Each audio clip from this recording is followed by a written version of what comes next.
Thank you, John. A report prepared by the Constitution and Reforms Education Consortium (CRECO) and the Elections Observation Group (ELOG) has identified 24 counties as possible violent hotspots as the country prepares for the next general election. The group identifies areas such as Marsabit, Isiolo, Mandera, Wajir, Narok, Garissa, Tana River, Kilifi, Mombasa, Kwale, Nairobi, Trans Nzoia, Nyamira, Migori, Bomet, Kiambu, Uasin Gishu, Turkana, West Pokot, Laikipia, Nakuru, Kisumu, Bungoma, and Kirinyaga counties. Only 4 out of the 47 counties were categorized as low-risk areas.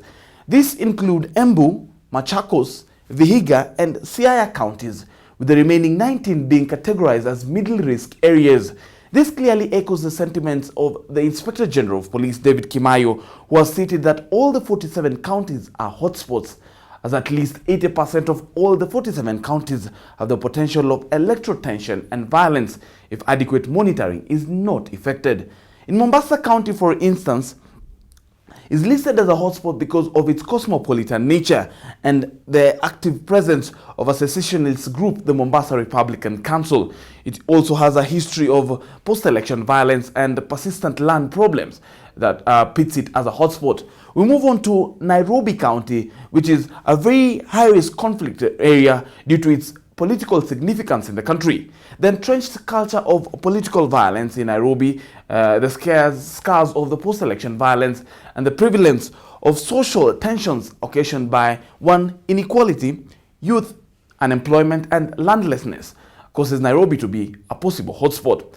Garissa County is next, which also qualifies to be a hotspot because of the presence of refugees in Dadaab and the deterioration of the border situation in Somalia, as per the Operation Linda Nchi that is currently going on in Somalia. The religious intolerance and resource-based conflict in the area also makes the area a bit volatile. We go on to Kiambu County, which has been categorized as a high-risk area, with the likely hotspots being in Kiambaa, Lari, Gatundu, and Juja constituencies being due to the rising intolerance against politicians opposed to Deputy Prime Minister Uhuru Kenyatta and their supporters.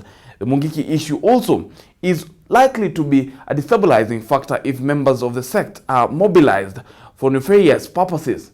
We move on to Narok County, another case study where the border area between Kiligoris in Narok County and Kisii counties and Narok North should be monitored because the land question is yet to be resolved. We must, in the meantime, look for short-time solutions to ensure that violence does not erupt again. Over to you, Dennis.